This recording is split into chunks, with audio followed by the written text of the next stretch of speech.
Let's start with D-Day in the spring of 2017, when my wife and I were around 30 years old and had been together since our college days. We also had a child in elementary school. Initially, I suspected my wife of having an affair, but when I expressed my concerns, she immediately denied it. Over time, my fears were confirmed, and I confronted her with evidence. Despite her persistent denial, she eventually confessed, crying and asking for forgiveness. At that point, I felt like demanding her immediate departure and starting the divorce process. It's crucial to share how the events leading to the revelation of her infidelity unfolded. Even though it didn't involve physical closeness, plans for an unfaithful meeting were already in place. A few months before that crucial day, I noticed my wife using her phone more cautiously. She would turn away when using it and quickly put it away when I entered the room. She even took it to the bath or shower, which seemed strange, but I didn't think much of it at first. One incident caught my attention. We used to freely share our phones, but the day I wanted her number to find a new restaurant, something seemed off. I suggested going to a new restaurant, but my phone was charging. Curiosity got the better of me, and I asked for her phone number. When she asked why, I explained, but she held onto her phone while showing me the menu. This, along with other behaviors, raised my suspicions. After pondering for days, I finally asked her directly if something was going on with someone else. She reassured me, citing a friend's personal issue and the need for privacy. Despite her reassurances, an uneasy feeling persisted. Despite my efforts, the discomfort lingered, suggesting more to the situation. The suspicious behavior appeared to stop, or so I thought. Then a significant incident occurred, further confirming my suspicions. Approaching this delicately, one afternoon during an intimate moment, she reached for her phone, expressing a desire to record the process on video. This was unusual, as she usually felt insecure around cameras. Curiosity got the better of me, and I asked about the purpose. A little embarrassed, she said she wanted to observe herself. Seeing this new adventurous side, I agreed. She set up a camera, filming herself on a selfie camera, capturing every detail of her intense engagement. I was pleasantly surprised by her active participation, as she usually did this only at my request. But this time, she readily agreed without taking her eyes off the camera, radiating captivating enthusiasm. The sound she made added to the intensity of the situation and captivated me. When the performance reached its peak, she went further, showcasing the achievement in front of the camera. I regret acknowledging the future importance of this video, but it's definitely significant. Despite the clear deviation from our usual behavior, I chose not to make a big deal out of it, not wanting to embarrass or discourage her from trying new things. Instead, I tried to keep things normal, secretly hoping we could explore this new experience together. Since my wife and I have been in a committed relationship since age 20, her sudden change in character triggered a familiar, instinctive feeling in me. A few weeks after the video incident, I decided to check her phone for suspicious messages or photos, but found nothing unusual. Later, I remembered we used the backup function together, saving pictures automatically to Google Photos. Realizing this, I logged into my laptop using her credentials for further investigation. When checking her email, everything seemed normal until I found a large collection of candid photos and videos taken by her about 4 months ago. They weren't meant for me, and she had deleted them from her phone but forgot to delete them from the backup. Curiosity got the best of me, and I decided to continue searching by opening the video camera on her phone and scrolling through the discovered content. Before talking to her, I chose to rewrite this material in case she remembers and erases it. I kept this information for several days, trying to handle it with understanding and considering possible explanations for its presence.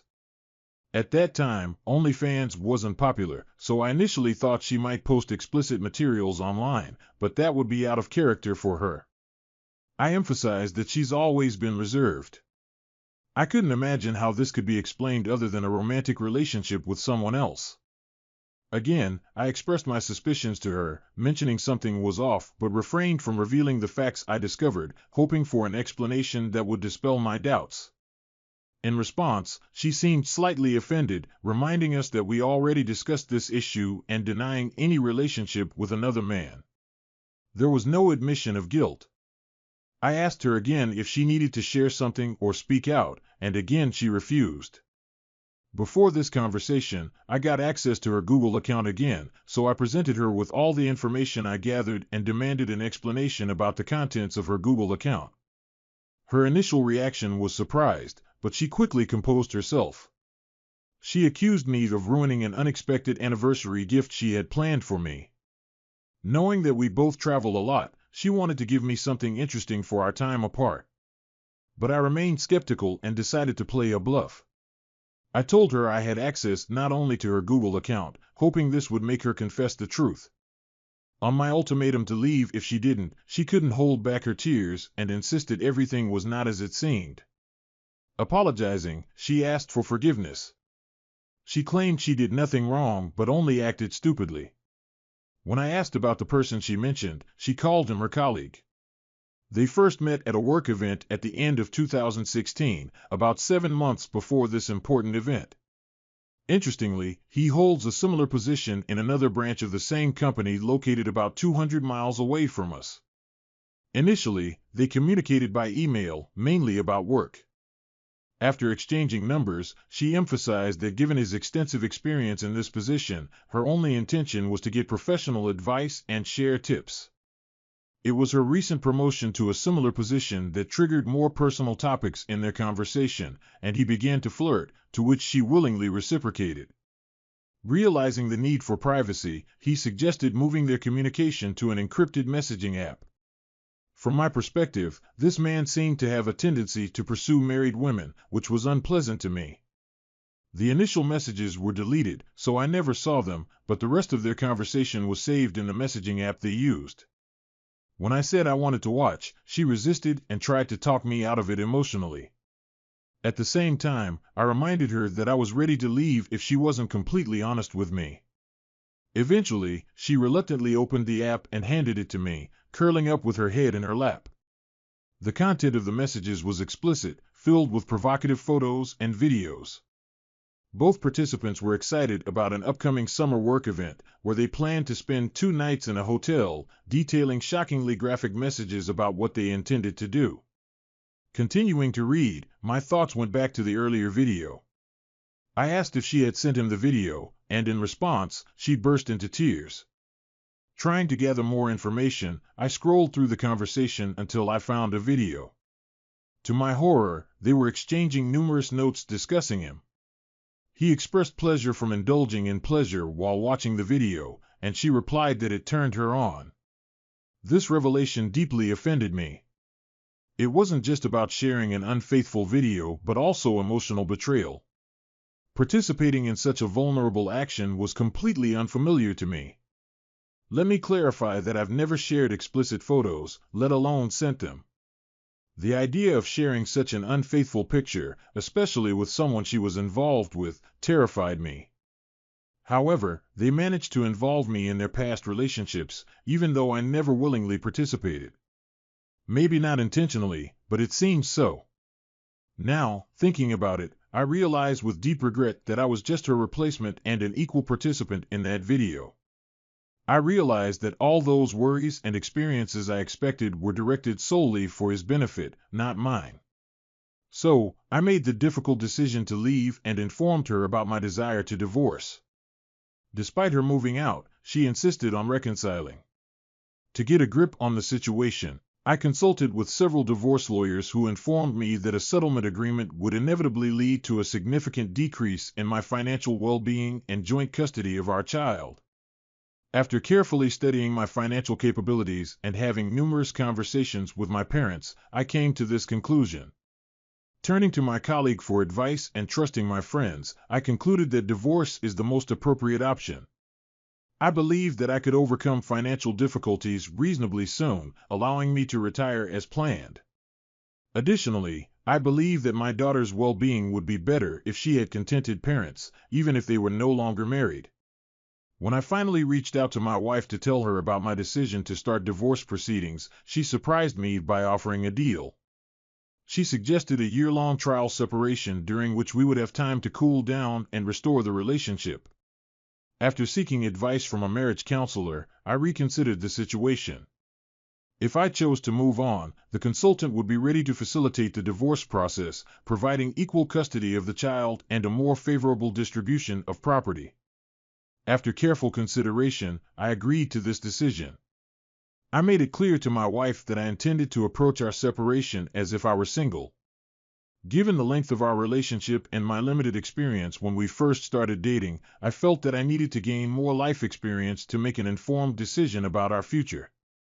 I expressed my dissatisfaction with her behavior and made it clear that if she considered it unfair or felt uncomfortable in such an unequal position, then we could think about divorce. Although it was unpleasant for her, she understood my point of view and eventually agreed. Soon after, I started dating other women, including a romantic relationship with a woman I met at the gym that lasted several months. It seems that my wife doubted the sincerity of our relationship. She didn't handle the situation properly. During our first marriage consultation, we introduced ourselves and discussed our circumstances. The marriage counselor asked about my dating status, to which I replied affirmatively. In response, my wife made the following remark: "I don't see the point in us going through this if you're dating other women." After the session, I agreed with her opinion and expressed the belief that marriage counseling might not be a useful idea. She subsequently apologized and retracted her words. I told her we could revisit the idea later. Over the next few months, she periodically, often late at night, sent me messages asking why I had treated her this way and whether I had not punished her properly. After about a year and a half, I began to consider the possibility of reconciliation. We successfully engaged in co-parenting and spent time with our daughter as one family. Besides, the dates were incredibly dull. Perhaps it was premature, but disappointment overwhelmed me. After numerous dates and even second and third dates, I realized that I couldn't imagine anything more than casual relationships with the women I dated. As a result, having been divorced for more than a year, I decided to end my dating. This choice allowed me to spend more time reconnecting with my wife. In early 2019, I asked her to move in with us to rebuild our family, bringing great joy to my daughter. Our relationship restoration centered around our shared commitment to raising our child. As a mother, I trust her implicitly. She's excellent, and I have full confidence in her ability to make sensible financial and medical decisions on my behalf if needed. However, our romantic love hasn't rekindled, and unfortunately, I no longer feel a deep sense of gratitude for having her in my life. While some aspects of our relationship aren't ideal, it doesn't diminish my overall happiness. I've held on to hope for a long time, but it's been over 4 years since our reconciliation, and it seems things won't get much better. Nevertheless, I'm content, fulfilling the roles of a responsible partner and devoted father daily. This used to suit me well, but recent events brought discord into our relationship, leaving me feeling depressed and lost. After the betrayal, I'm really counting on the support of others. My best friend and I have been inseparable since our teenage years, attending all significant events together, from proms to weddings and even the birth of our children.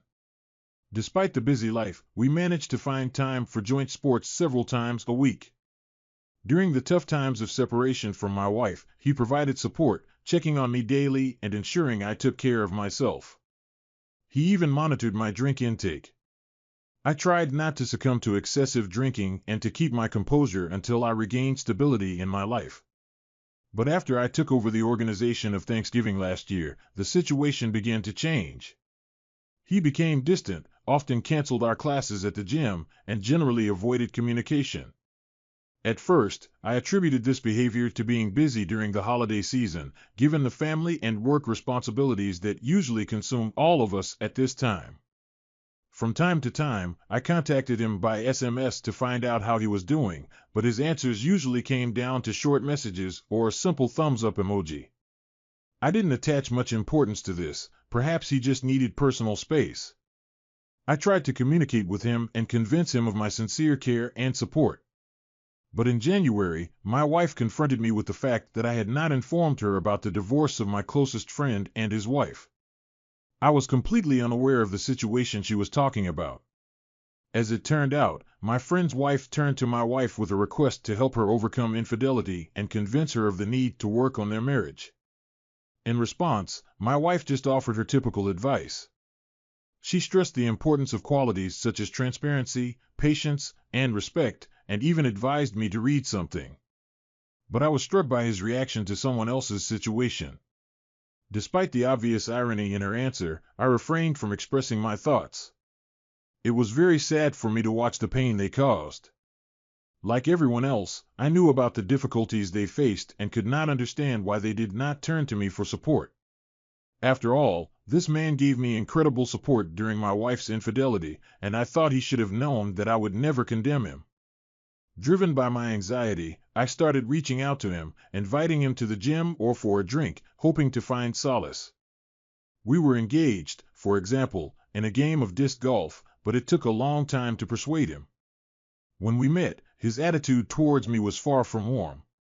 He seemed terse and unfriendly, but as we talked, he gradually began to tell his story. He said that at some point, his wife told him that they should live separately, as I did. She even suggested that extramarital affairs are common in many marriages. His wife's disbelief in his fidelity led to the fact that he began to think about divorce. It was obvious that he partially blamed me for the current situation. The pain inflicted on me was as sharp as a blade. The mere thought that I had played some role, even the most insignificant, in the cruel fate of my friend's betrayal caused almost as much pain as the discovery of my wife's infidelity did. My decision to stay with my wife somehow affected this outcome. Does forgiving infidelity mean that it becomes more tolerable? Is there anything I can do to help my friend? I tried to explain why I decided to stay, emphasizing that our relationship had become purely practical. Our marriage no longer resembled what it was before. However, his indifference didn't confuse me. I believe he has every right to be angry, and I sympathize with him. The recent incident reopened old emotional wounds, significantly worsening my relationship with my wife. It's been 2 months since our last intimate moment, and even making eye contact or engaging in physical touch has become challenging for me. The thought of divorce has started crossing my mind again, but fortunately, my daughter is grown up now and can handle the potential consequences. I think she's reached an age where she can express her wishes and opinions about our family situation. I have complete confidence in my wife's ability to be a great co-parent, irrespective of our relationship status. I feel a strong sense of guilt and depression about how much we've regressed, and I'm somewhat disgusted by my own actions. Have any of you ever felt this overwhelming sense of guilt, especially at such an advanced stage? How did you cope with it? Logically, I understand I'm not to blame, but his criticism puts a lot of pressure on my conscience. I can't support him the way he once supported me. I'm genuinely at a loss about what to do. Any advice or words of support would be greatly appreciated. I can't help but wonder if cheating has permanently damaged the part of me seeking connection and closeness. After our conversation, I felt emptiness in the absence of any real essence. I remember lying in bed one weekend, contemplating the lack of emotions I should be feeling. Despite being with an amazing woman, experiencing a tender and charming moment, an inexplicable emptiness prevailed within me. I longed for the deep connection and closeness my wife and I once had, but it never surfaced. This inability to feel burdened me with guilt and deep self-doubt. When my wife and I reconciled, I hoped to regain the deep satisfaction and connection we once shared. Despite the physical aspect being enjoyable, there's no true satisfaction in it. It feels like I'm just going through the motions and not experiencing a genuine connection with my wife. Since I last expressed my concerns, there has been some improvement in our relationship. We've had several conversations, and I must commend my wife for her insight and intelligence in understanding what was bothering me. I questioned why she felt entitled to condemn my friend's wife for behaving similarly to herself. She adamantly denied the similarity, claiming Mike's wife had repeatedly cheated while she had never done so. It was clear she had convinced herself she never intended to cheat with a third person. I reminded her of our previous conversations, to which she replied something like this: "I made a big mistake and allowed myself to get carried away by the moment." even though I had no intention of doing anything. She just doesn't get it, or maybe I don't understand it. On one hand, I recognize our situation could have been worse. But on the other, the guilt still weighs on me. At least we're communicating now. Some people suggested psychotherapy, but we never went to marriage counseling after the first session. However, my wife attended individual therapy sessions during our separation. My family has faced challenges with mental health treatment, and my grandmother's mistreatment by mental health professionals during a less understanding era left a lasting impact on our perception. This has become a significant obstacle for me in seeking help for myself, and I'm unsure of how to overcome it. Regarding Mike, I decided to give him the space as you all recommended. I reached out to him through text, expressing my support, apologizing for his current difficulties, and assuring him of my presence and support. In response, he gave me a thumbs up, indicating he needed my help. I can't help but feel sorry for him and would like to offer support. I'm grateful to all of you for being an umbrella for me because I can't share these things with anyone in my life. They either condemn me or condemn my wife, which isn't good for anyone. I would greatly appreciate any advice or words of support. On another note, tonight was an unexpected development. For the first time since the new year and the incident with Mike and his wife, after finishing work, she drank several glasses of wine. From the start, she exuded undeniable beauty that has always captivated me. Lately, my desire for physical release has been increasing rapidly, complicating matters. Her infidelity revealed that I'm not an integral part of her past life. Perhaps I'm just a preference, not an absolute necessity, meaning if I can't satisfy her desires, someone else undoubtedly will. There was no tenderness or closeness in this meeting, just dark, desperate, and even primal energy. As soon as she reached the end, the immediate desire was to take a shower, which I did. Unfortunately, her feelings were hurt, and they would have been hurt even more if I had rejected her. I'm not sure this outcome can be considered a victory for me. I apologize for clouding the mood, but I am deeply disappointed in myself and our situation now. Sharing my thoughts here brings me some comfort. Growing up, my father instilled in me that a man should silently cope with his problems and fulfill his duties, as no one cares about our emotional well-being. We are valued only for our usefulness. Perhaps it's not surprising he passed away at such a young age. After the incident I described, an awkward tension lingered in our family. To avoid this discomfort, I intentionally kept my presence to a minimum. Thanks to my daily routine, including work and gym classes, additionally, my daughter and I found solace in our shared passion for Brazilian Jiu-Jitsu, spending a significant amount of time together in the gym where events were held every evening on weekdays and Sunday afternoons. In early February, news of my mother's sister's passing reached us. She lived in a neighboring state and left behind cherished family photos, loans, and personal belongings important to my mother. Without hesitation, I offered to make the trip to pick up these valuable items. The agreement was made about 3 weeks ago, and my wayward wife and I were planning to make the trip together. Last weekend, on Friday, as we were getting ready for work, I reminded her of our plans for the Sunday trip and volunteered to go alone, despite the long journey of over 4 hours each way. Even though I assured her I could handle it, I brought up my past experience with such a trip. She expressed a desire to go, but I convinced her everything was fine and suggested she probably had more interesting ways to spend Sunday. Yet she insisted on accompanying me and said she didn't mind coming along. I stressed that I wanted her to join me but emphasized it was ultimately her decision whether to stay home or join the trip. In response, I made it clear I wanted her to come with me. I didn't want her to go, not because I didn't want her to, but because I understood it would be an unpleasant experience for her. So on Sunday morning, I woke up early, ensuring my mother could take care of our daughter for the whole day. Once everything was settled, I returned home for my wife, ready to hit the road. The first hour of the ride passed in silence as she had just woken up and doesn't like to talk in the morning. Eventually, we stopped for breakfast, refreshed ourselves with some coffee, and began a conversation, mostly about our daughter and work. Then the conversation took an unexpected turn.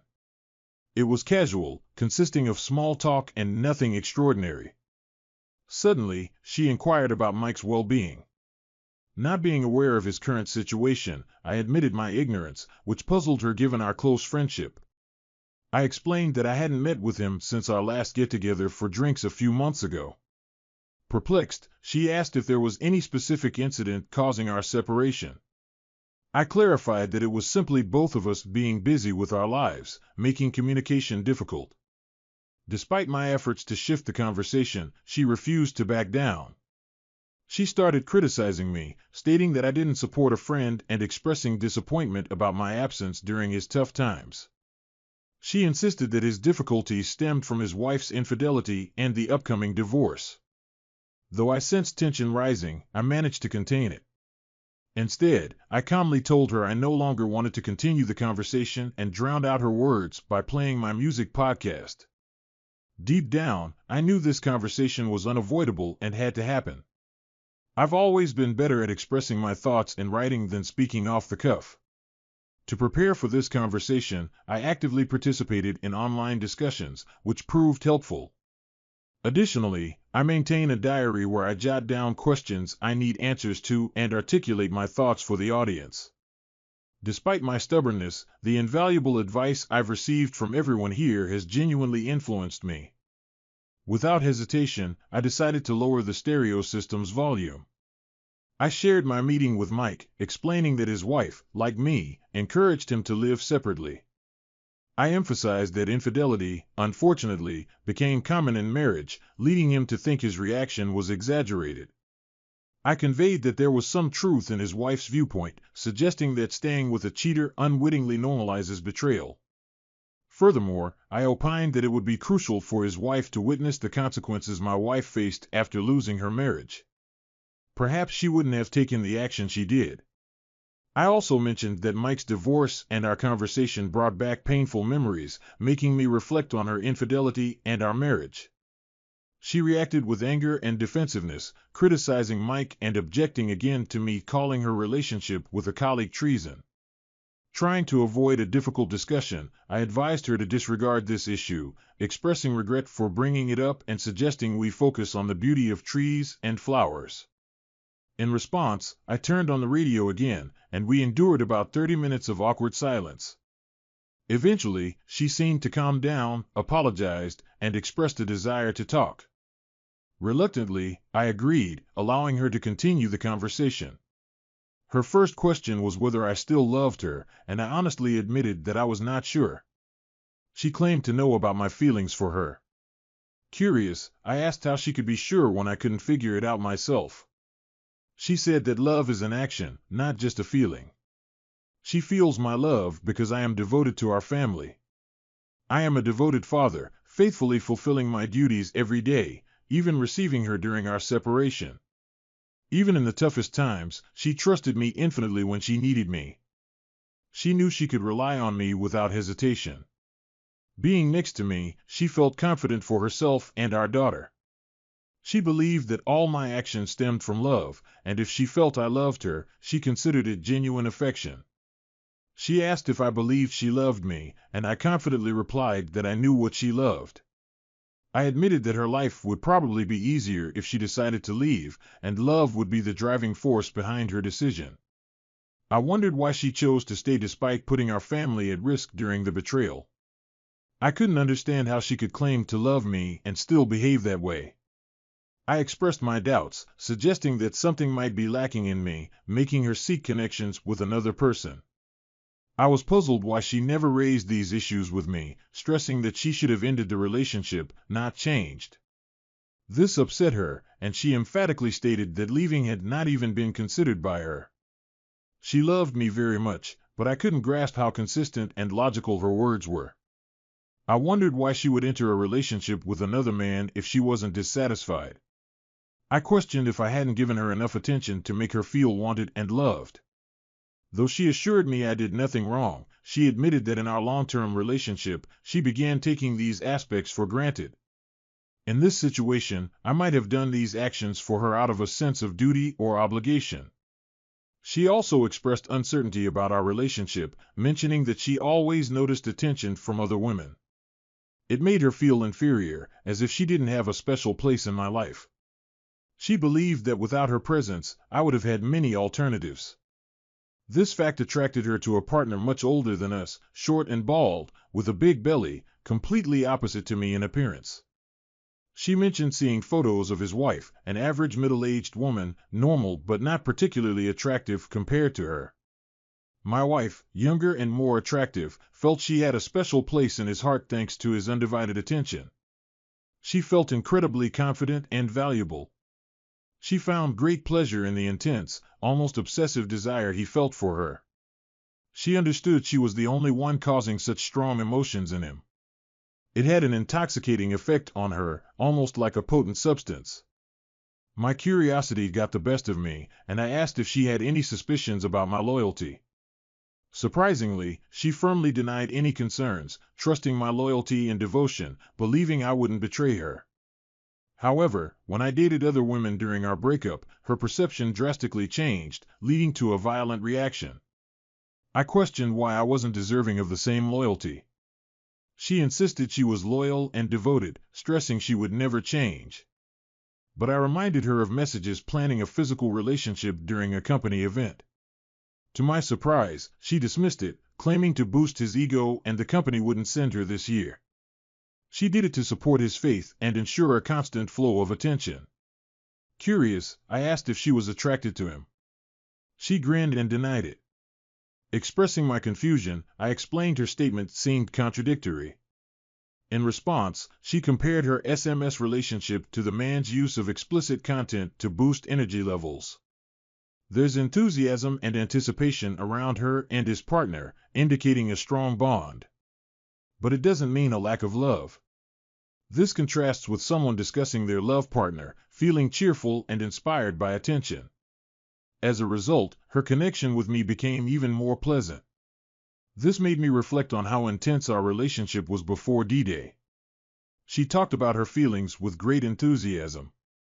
According to her, this connection played a crucial role in boosting her self-esteem. She made it clear that her relationship with him had nothing to do with these feelings. It became obvious that these were the very problems she diligently addressed in therapy. However, I've never turned to a therapist because it's always been a difficult topic for me. Mental health problems were common in my father's family, who suffered from serious illnesses. Despite his condition, he managed to function well most of the time, experiencing occasional bouts of delirium. In contrast, his mother's condition was much more severe, leading to repeated placements in psychiatric clinics. Witnessing how his mother was subjected to extremely cruel and inadequate care, my father developed a distrust of mental health professionals. As a child of a father who feared doctors and hospitals, I also developed a deep-rooted distrust of mental health professionals. The constant worry that my father would be suddenly separated from his family during bouts of illness filled me with anxiety. Fortunately, I managed to avoid the same problems that my father and grandmother had.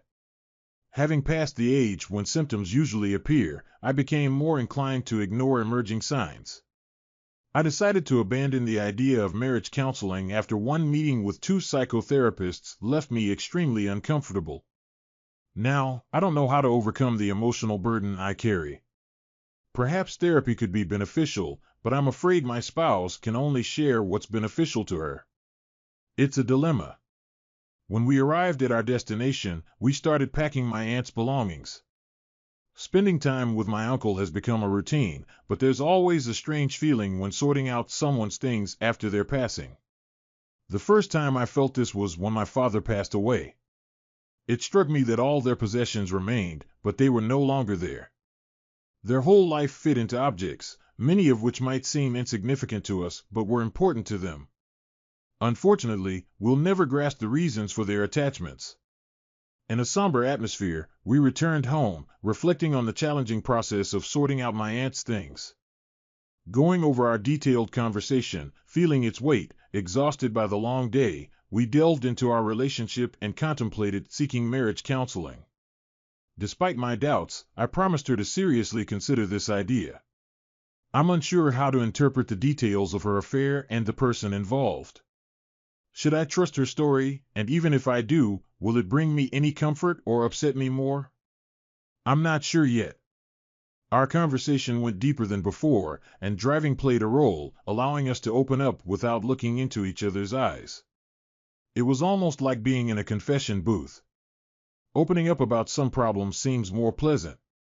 Maybe this will help us move forward, whether it strengthens the marriage or leads to a breakup. Nevertheless, it's progress, and I find encouragement in the fact that we both persevered through the discomfort. I managed not to withdraw, a positive step. She overcame her defensive attitude, which had hindered our conversations in the past. I may have contributed to her tendency to downplay some issues. I'm not saying her act wasn't serious. It does jeopardize the relationship. However, in my view, Mike's wife's infidelity was much more severe. She had an affair with a mutual friend. They spent time with a friend her husband also considered close. Throughout the story, it was clear she repeatedly had an affair with her partner, even within their shared home and bed. Reflecting on it, I admitted that if my wife had shown even a fraction of such disrespect, I would have ended the relationship quickly. I firmly believe that if she had taken their relationship beyond the virtual space, I would have left without hesitation. This part of the conversation troubled me, but I commend my wife's courage for reporting the affair to HR. Given the company policy against fraternization, I also informed the other person's spouse that I would take action if she didn't, stressing the importance of proper behavior. To delay the divorce process, I'm not sure how much credit is due to her, but the unfaithful wife eventually quit her job. After the situation became public, otherwise, she might have faced dismissal, though it's doubtful considering her experience and professional mentor role. However, this would have caused complications and led to his dismissal. Apparently, the betrayed spouse also decided to divorce him, and my wife and I are working on preserving our family, gradually rebuilding our faithful and spiritual connections.